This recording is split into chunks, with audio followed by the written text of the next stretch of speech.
Madame, Messieurs, bonjour. Bienvenue dans votre journal. Au sommaire de cette édition, nous vous proposons l'intervention de Madi Nikiema. Il conteste la version de Roch Donatien Nagalo, selon laquelle il a été disculpé par la justice le 13 mars dernier des accusations de fraude financière. Madi Nikiema faisait partie de commerçants frondeurs qui avaient dénoncé la nomination de Roch Donatien Nagalo au poste de ministre du Développement industriel, du commerce, de l'artisanat et de petites et moyennes entreprises le 25 octobre 2022. Élément à suivre en début de ce journal.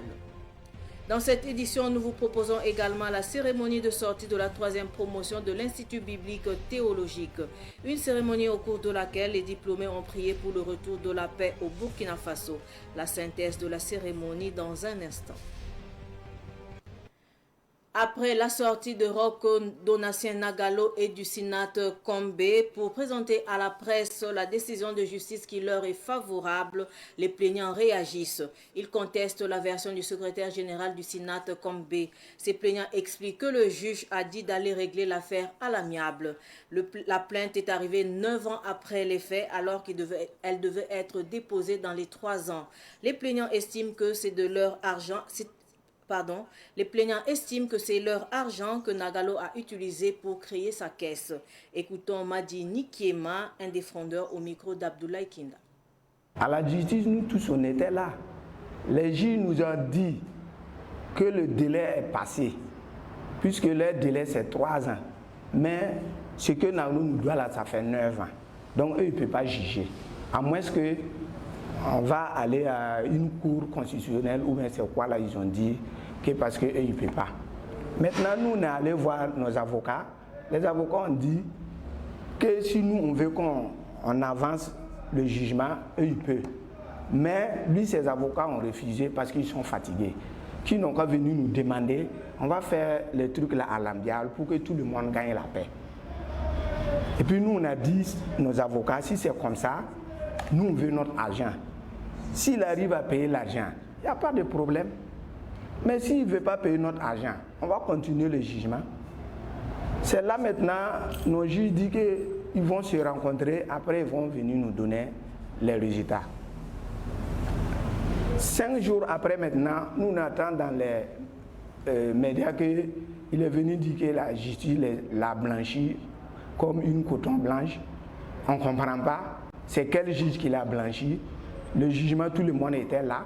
Eux, ils disent qu'il ne peut pas juger. Qu'il ne peut pas nous donner raison, il ne peut pas donner raison à Nagalo. Et puis lui, il vient dire que la justice l'a donné raison. Nous, on veut le nom du juge qui l'a donné raison là pour aller à la justice, demander le juge, c'est à quel moment tu as donné raison à Nagalo. Sinon, nous, on n'est pas d'accord. Nous, on veut notre argent. Pourquoi lui, il n'ouvrait pas la banque là avant? C'est parce qu'il a reçu notre argent là qu'il est allé ouvrir une banque. Même si il nous demande aujourd'hui de venir prendre l'argent dans sa banque là-haut, nous on ne veut pas son argent, nous on veut ce qui nous appartient. On ne veut même plus 5 francs de Nagalo. Nous on veut ce qui est sorti sur notre ciel là. On n'est pas prêt pour son prêt encore. C'est notre argent. Prêt qu'on va déposer 9 ans, on n'a rien gagné là. Ce n'est pas aujourd'hui on l'a gagné. Nous parlons à présent de conflits fonciers dans l'arrondissement 4 de Ouagadougou. Tangzougou, quartier non loti de l'arrondissement 4 de Ouagadougou et voisin de Toudbouéogo, risque de se vider de ses habitants. À l'origine, les habitants de cette zone qui avaient bénéficié d'un recensement en 2009 en vue d'attribution de parcelles sont sommés de déguerpir par la justice au profit d'un opérateur économique burkinabé, un certain Robert Sawadogo. Les habitants de Tangzougou estiment que le juge de référé qui a tranché en leur défaveur n'est pas allé dans le fond du dossier et leur recours au tribunal administratif de Ouagadougou est resté sans suite. Nous y reviendrons dans nos prochaines éditions. La première édition du Salon international féminin du livre de Ouagadougou, Siflo, a eu lieu au groupe scolaire La Dignité de Yagma dans l'arrondissement 9 de Ouagadougou. À marge du salon, des écrivaines d'Afrique ont partagé leurs expériences avec les élèves du dit établissement. Abdoulaye Kinda. Elles sont 5 écrivaines venues du Gabon, du Bénin, de l'Algérie et du Cameroun pour partager leur expérience avec les élèves du complexe scolaire La Dignité de Yagma. Les échanges porte sur les thématiques de la lecture et de la production littéraire. Avec ces élèves, c'est des partages d'expériences. Les auteurs parlent de leur vie, de comment ils sont venus à l'écriture, de leur amour. En retour, les élèves ont été vraiment intelligents, dynamiques. Ils avaient une oreille d'écoute très attentive.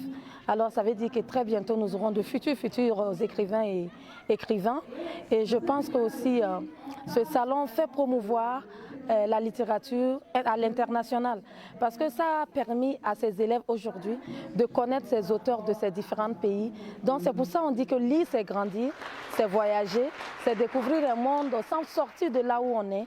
Et ce soir, avec ce qui se passe au lycée La Dignité, prouve que ces écrits sont réellement vrais. Le fondateur du groupe scolaire La Dignité salue le choix porté sur son établissement. Le choix qui est fait sur le groupe scolaire La Dignité est un choix qui nous honore à plus d'un titre, car dans la panoplie des établissements scolaires au Burkina Faso, le choix est porté sur la dignité. Vous avez certainement suivi les échanges fructueux et positifs qui ont eu lieu entre une brochette d'écrivaines africaines et qui ont émerveillé donc, n'est-ce pas, les élèves qui ont posé des questions. Certains même ont déjà commencé à développer des vocations d'écrivains ou d'écrivaines. Effectivement, c'est l'objectif qu'on pouvait s'attendre par rapport on pouvait s'attendre à un tel objectif, c'est-à-dire susciter des vocations d'écriture au niveau donc des élèves. C'est le lieu pour moi, en tant que fondateur de La Dignité, de remercier Mme Kouévi pour son dynamisme, pour son initiative et pour ce regard combien important et combien louable pour porter, n'est-ce pas, la plume au-delà des frontières burkinabées. Et souhaiter que la promotrice puisse avoir en tout cas les reins solides, le courage et le dynamisme pour continuer de l'avant. Amadé Adama Soro encourage la promotrice du Salon international féminin du livre de Ouagadougou à poursuivre son initiative pour le bonheur de la littérature burkinabé. Direction Kokologo, la mairie de Kokologo dans la province du Boulkiamdé a distingué les meilleurs élèves et enseignants de l'année scolaire 2023-2024. Sont concernés les élèves et enseignants des écoles primaires de la commune. Le compte rendu de Shérif Boukari Dianda. Les meilleurs élèves et enseignants du primaire de l'année 2023 de la CEP de Kokologo ont été récompensés par la commune. Les récompenses sont entre autres de kits scolaires, de vélos, de motos et d'attestations de félicitations, de mérite et de récompenses. Cette journée poursuit des objectifs de récompense aux acteurs qui s'impliquent dans la performance pour l'éducation, que ce soit les enseignants et les élèves également. Non seulement c'est pour apprécier les efforts qui ont été consentis, également les interpeller à redoubler des efforts pour les futures actions à venir. Kissouen Sida Victorine Yamouyougou, désignée meilleure enseignante 2023 de la CEP de Kokologo, a reçu une moto, une attestation de mérite et du numéraire. Je suis enseignante à l'école de Douré A. Je suis très contente, comme vous le constatez. Et je remercie tous les organisateurs, et particulièrement Monsieur le préfet, président de la délégation spéciale de la commune de Kokologo, d'avoir organisé cette journée pour nous honorer. Merci vraiment, je suis très contente, les mots me manquent. Vive l'excellence à Kokologo. Selon Razan Naba de Boudri, patron de la cérémonie, tout bon travailleur a besoin d'être encouragé. Nous sommes là aujourd'hui pour célébrer l'excellence. L'excellence parce que nous avons pu constater l'année passée, 2023, qu'il y a eu effectivement en tout cas un bon score de réussite au niveau donc des différents examens. Je pense que c'est l'occasion de féliciter l'ensemble donc du corps enseignant et des autorités communales, et également aussi soutenir et encourager en tout cas les parents d'élèves, les élèves, et tout l'ensemble, j'allais dire en tout cas du corps enseignant, parce qu'ils ont bien travaillé. Le thème retenu pour la célébration de l'excellence cette année à Kokologo est « La culture de l'excellence à l'école primaire, une forte émulation des acteurs pour l'atteinte d'un enseignement-apprentissage de qualité. Quelle contribution de la communauté éducative ?» La ville de Tougan, dans la province du Sourou, a connu son premier festival culturel et sportif du 12 au 14 avril 2024. Le festival s'est déroulé dans la cour du Centre de lecture publique et d'animation culturelle de Tougan. Le point avec Ruben Wilson Kodjo. Malgré la situation sécuritaire difficile que traverse la province du Soro, les populations sont sorties nombreuses pour prendre part aux différentes activités culturelles et sportives, d'où une satisfaction pour le promoteur. On peut dire que cette première édition donne satisfaction. Voilà, on ne pensait pas avoir une mobilisation aussi importante pour une première édition et pour un contexte que nous connaissons. Donc on est très satisfait. La promesse en tout cas est tenue. Les gens se sont mobilisés et ont fait donc de cette édition une réussite. Au total, 63 lutteurs ont pris part à la lutte traditionnelle durant 72 heures. Inoussa Drabo remporte la compétition dans la petite catégorie, tandis que Aïda Zawi chez les dames est vainqueur. Ferdinand Tony, le champion de la province, a terrassé en finale Saïbou Boro dans la catégorie de plus de 18 ans. Certains partenaires ont cru au projet et ont apporté leur soutien aux promoteurs. Une activité culturelle de ce genre peut permettre aux hommes de pouvoir quitter dans leur fort intérieur et faire sortir tout ce qui peut permettre de promouvoir le développement dans la localité. Le directeur général du Fonds national pour la promotion des sports et des loisirs et le haut commissaire de la province apprécient l'initiative. Vu la mobilisation de la population, je peux dire que c'est une réussite. Il faut se dire que quand on regarde un peu, et on sent que ces genres d'activités manquent à la population. Avec la mobilisation pour une première activité, et nous-mêmes quand on fait le déplacement de Ouagadougou jusqu'ici, ça veut dire que voilà, la ville est vivable, il y a une vie qui est là. Après, quand on fait un tour d'horizon, tout le monde est sorti ce soir. Il n'y a même pas la place dans la cour. Comme les gens disent que non, c'est une zone où c'est bien vrai, mais il y a une vie qui est là et les gens vivent. Nous saluons l'initiative du promoteur qui vise à faire en sorte que la culture soit promue au niveau local, que nos valeurs culturelles soient mises en avant et également à travers le sport qui est facteur de cohésion sociale et d'unité des fils et des filles du Sourou. Dans ce contexte particulier que traverse notre pays, nous avons besoin de la cohésion et de l'union des fils et filles. Toute initiative qui va à l'endroit des populations dont nous avons la charge d'administrer, nous ne nous ferons pas prier pour accompagner les initiateurs dans ce sens-là. Unis dans la culture, forts dans la diversité, était le thème de la première édition du festival Fier de ma culture 100, patronné par le ministre de l'Agriculture, des Ressources animales et halieutiques.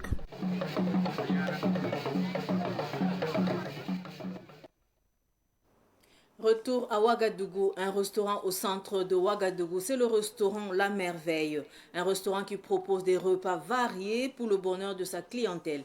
L'inauguration a eu lieu le week-end écoulé à Ouagadougou. Un rêve de petite fille devenu une réalité. Sarah Sekondo vient d'inaugurer son premier restaurant La Merveille. J'ai eu l'initiative de créer ce projet qui me tenait vraiment à cœur et parce que je constate aujourd'hui que les restaurants sont plus recommandés et mon objectif c'est de pouvoir faire plaisir à la clientèle. La particularité du restaurant c'est que nous avons essayé d'aménager par rapport à un cadre différent des autres. Nous avons eu à installer un cave, plus besoin au moins de se déplacer. Donc vous pouvez venir prendre part à la nourriture puis consommer nos vins. Et le cadre est vraiment très idéal. Des mets africains comme européens sont disponibles 24 heures sur 24 dans les restaurants La Merveille. Les plats africains, nous avons le foutou, nous avons le placari, le thau. Et maintenant les plats européens, nous avons les pizzas, puis plein d'autres variétés. C'est un honneur et une fierté pour le parrain de cette cérémonie. Les commencements sont parfois pénibles et beaucoup n'ont pas le courage de commencer parce que ça demande beaucoup d'énergie, ça demande beaucoup de sacrifices. C'est tous ceux qui commencent, qui parviennent, c'est ceux qui entament, qui arrivent. Et comme elle est en train de commencer, nous venons pour l'encourager. Et nous croyons que ce commencement va produire de grands résultats. Et il est bon d'encourager tous les jeunes à l'initiative de commencer quelque chose, quelles que soient les difficultés qui peuvent entourer ce commencement. parce que c'est tout commencement, tout ce qui naît, qui démarre, qui au final finit par atteindre donc des résultats en termes de succès et d'accomplissement. Donc c'est un grand sentiment de fierté pour nous de venir encourager aujourd'hui cette initiative et nous prions que Dieu puisse bénir et que cela puisse aller de l'avant. Léa Zida est une mère comblée. Pour elle, avoir participé à cette inauguration du restaurant de sa fille est une grâce. Merci tout le monde, les invités qui se sont déplacés à cette occasion. Que Dieu vous le rende au centuple et que Dieu permette à tout un chacun de pouvoir réaliser ses vœux au nom de Jésus. Le restaurant La Merveille est situé au quartier 1200 logements à Ouagadougou. Je vous le disais également en titre, l'Institut biblique théologique de Ouagadougou a organisé le week-end écoulé à Ouagadougou la cérémonie de remise de diplôme de la 3e promotion de l'école. Une occasion pour les nouveaux diplômés de rendre grâce à Dieu et de prier pour le retour de la paix au Burkina Faso. Les détails avec Sidiki Cabré. 32 étudiants ont reçu leur certificat de fin de formation. Ces nouveaux pasteurs sont maintenant prêts à prendre leur place au sein des communautés, à propager la parole du Christ et à guider les fidèles sur le chemin de la spiritualité. Vous savez, dans ce monde postmoderne, ce monde de confusion générale, les nouvelles interprétations et les nouvelles spéculations, les libéraux contemporains, tous ceux qui essaient de remettre en cause la parole de Dieu, nous disons non à tout cela. C'est seule la parole de Dieu qui donne la vie. Dans notre vision, notre but, c'est un retour à la parole de Dieu. Une satisfaction totale pour les lauréats. Ils ont témoigné leur détermination à servir leur communauté en mettant en pratique les enseignements et les valeurs chrétiennes qu'ils ont acquis tout au long de leur formation. Je suis parfaitement satisfait et je vais aller continuer et mettre en pratique ce que j'ai reçu ici à Ibeto pour pouvoir en tout cas éduquer et fortifier le corps de Christ. Une des particularités de cette formation est que l'Institut, en plus du français, accorde une importance particulière à l'étude et à la diffusion des écritures dans les langues nationales. La christologie, la pneumatologie, l'apologétique, je veux dire la défense de la foi, tous ces cours-là sont traduits en moré et enseignés en moré. La dissertation, comment mener un travail de recherche sur le plan académique, en vue même de préparer un doctorat, tout est enseigné ici, en moré. Et ça marche. On va penser, pas parce qu'on n'a pas été dans l'école du blanc, entre guillemets, qu'on n'est pas intelligent. Nous sommes intelligents. Et nos langues sont des langues scientifiques et des langues intelligentes. Le président des Assemblées de Dieu, présent à la cérémonie, a prodigué des conseils et invité les nouveaux pasteurs à mettre leur savoir au service de l'humanité.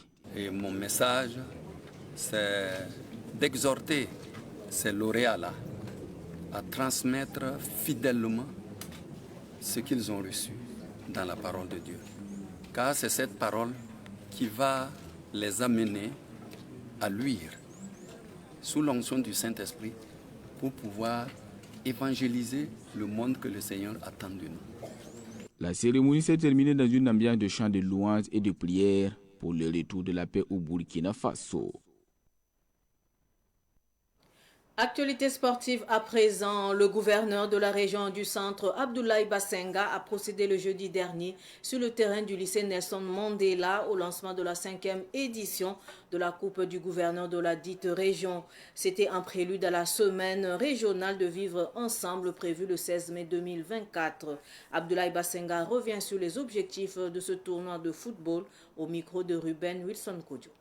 Il faut dire que c'est un sentiment de réel plaisir et de légitime fierté qui m'anime de pouvoir procéder au lancement au niveau régional de la Coupe interservice du gouverneur qui rassemble tous les travailleurs au niveau donc de l'État et ça leur permet bien sûr de se frotter. Et l'objectif, c'est de pouvoir permettre aux travailleurs de se retrouver, de se frotter. Et nous savons que nous sommes dans un contexte sécuritaire et humanitaire préoccupant. Eh bien, toute initiative qui va renforcer davantage la cohésion sociale, eh bien, en tant que gouverneur de la région du centre, nous n'avons pas la moindre hésitation de développer de telles initiatives. Et vous savez que le football également, en plus d'être un facteur physique qui améliore bien sûr l'organisme, c'est encore un facteur résilient de solidarité et de renforcement de la cohésion sociale. Si je rappelle cette année, le thème pour cette semaine, c'est le renforcement de la cohésion sociale, gage de la restauration de la paix et de la solidarité. Sport toujours après Gawa et Kaya, c'est la ville de Banfora dans les Cascades qui accueille la 3e étape du Tour de la Reconquête en cyclisme. C'était le 20 avril dernier. Ruben Wilson Kodjo nous en dit plus.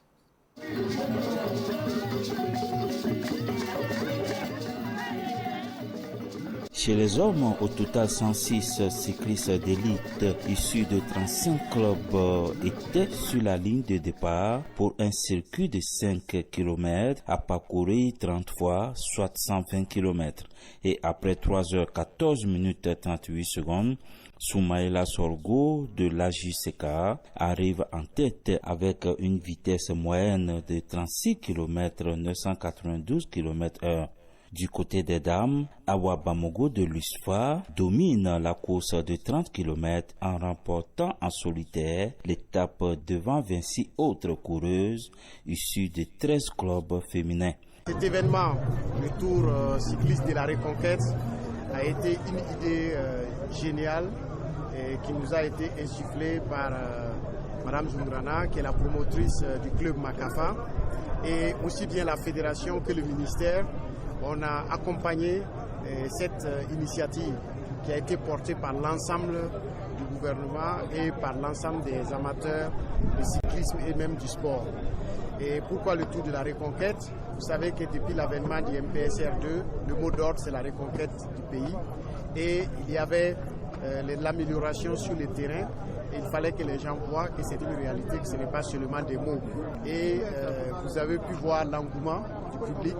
Et c'est aussi une manière de montrer à toutes les régions du Burkina qu'en matière de sport, nous faisons des efforts pour que toutes les populations puissent participer, bénéficier pour l'ensemble des sports, des compétitions. Donc le Tour du Faso est passé. Il n'a pas pu partir à Gawa pour des questions techniques. Il n'a pas pu passer à Banfora pour des questions techniques. Mais nous sommes là. Et le Tour du Faso n'est pas non plus passé à Kaya. Mais ils ont bénéficié d'étapes du Tour de la Reconquête. Mawa Zougrana, la présidente de Makafa Vélo Club de Banfora, promotrice de ce tour, est satisfaite de cette 3e étape. Très satisfaite. Ce qui se passe même, ça dépasse mes attentes. L'étape de Banfora, ce qui m'a marqué, c'est les coureurs. Il y a jusqu'à 107 coureurs qui sont arrivés. Et j'ai vu que l'étape là, vraiment, ça conseille beaucoup de gens. L'échappée a dépassé le peloton et on a descendu le peloton. Les gens ne savaient pas pourquoi c'est comme ça. Mais aujourd'hui, je sais que parmi les supporters, les dirigeants, tous ceux qui étaient en train de regarder la compétition aujourd'hui, doivent savoir que le cyclisme a des règlements. Et c'est un des règlements comme ça. Ce Tour de la Reconquête va se poursuivre avec la 4e étape à Tenkodogo et la 5e et dernière étape à Dédougou. C'est sur cette note sportive que s'achève ce journal. Merci pour votre fidélité. Au revoir.